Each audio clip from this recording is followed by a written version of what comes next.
लोकसभा चुनाव 2024 से पहले ही उत्तराखंड की हरिद्वार लोकसभा सीट हॉट बनी हुई है।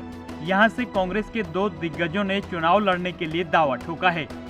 हरीश रावत हरिद्वार लोकसभा सीट पर अपनी दावेदारी जता रहे हैं। दूसरी तरफ हरक सिंह रावत भी दावेदारी में कमजोर नहीं पड़ना चाहते हैं, लेकिन 2016 के स्टिंग केस और कॉर्बेट नेशनल पार्क में अवैध पेड़ कटान के केसों में क्रमशः दोनों नेताओं की सीबीआई जांच चल रही है। ऐसे में कांग्रेस बीजेपी पर सीबीआई के दुरुपयोग का आरोप लगा रही है। भाजपा जिस संगठन का दावा करती थी कि हमारा पन्ना प्रमुख स्तर तक, बूथ स्तर तक संगठन मजबूत है, शायद उस संगठन का उनको भरोसा नहीं रह गया है, इसलिए वहां पर सीबीआई का लगातार आप दुरुपयोग कर रहे हैं। विपक्ष के जो भी कद्दावर नेता हैं उनको सीबीआई के मकड़ जाल में आप उलझाने की कोशिश कर रहे हैं। लेकिन मैं दावे के साथ कह सकता हूं, भाजपा कितने भी षड्यंत्र रच ले, कितना भी ईडी सीबीआई का दुरुपयोग कर ले, क्योंकि जनता अब भाजपा के बहकावे में नहीं आ रही है। भाजपा का जनाधार खिसक चुका है। भाजपा की बौखलाहट आप साफ देख सकते हैं। इस बार के चुनाव में भाजपा को मुंह की खानी पड़ेगी और राज्य की पांचों लोकसभा सीटें मैं दावे के साथ कह सकता हूं कि कांग्रेस की झोली में जाएंगी। दूसरी तरफ बीजेपी हरिद्वार समेत उत्तराखंड की 5 लोकसभा सीटें जीतने का दावा कर रही है।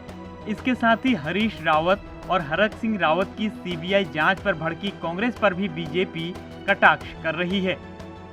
भारतीय जनता पार्टी पूरे उत्तराखंड की 5 सीटें फिर से जीतने वाली है और हम हैट्रिक बनाने वाले हैं। कांग्रेस के पास तो न लीडर बचा है, न लीडरशिप बची है, न विजन बचा है, न विजनरी लीडरशिप बची है। कांग्रेस के अंदर तो सूत न कपास और जुलाहों में लट्ठम लट्ठा है। अब उनके पास जितने प्रत्याशी आपस में लड़ रहे हैं, भारतीय जनता पार्टी कंफर्टेबली हरिद्वार की सीट जीत रही है और 5 लोकसभा की सीटें हम जीतने वाले हैं। अब रही बात अगर जो सीबीआई की, तो देखिए सीबीआई अपने आप में एक स्वतंत्र एजेंसी है। सीबीआई अपने आप में एक स्वतंत्र एजेंसी होने के नाते कब किसको उनके कोर्ट में मुकदमे चल रहे हैं, इनके पुराने मुकदमे हैं, इनके केसेस में कब सीबीआई को समन करना है, कब सीबीआई को इन लोगों से इनको बुलाना है, ये सीबीआई जानती है, ये सीबीआई जाने। इसमें कांग्रेस जिस प्रकार से आरोप प्रत्यारोप करती है, ये ठीक बात नहीं है। जो स्वतंत्र एजेंसियाँ होती है अपने हिसाब से काम करती है और ये कोई यूपीए की सरकार नहीं है, ये कोई कांग्रेस की सरकार नहीं है जबकि एजेंसियों का दुरुपयोग हुआ करता था।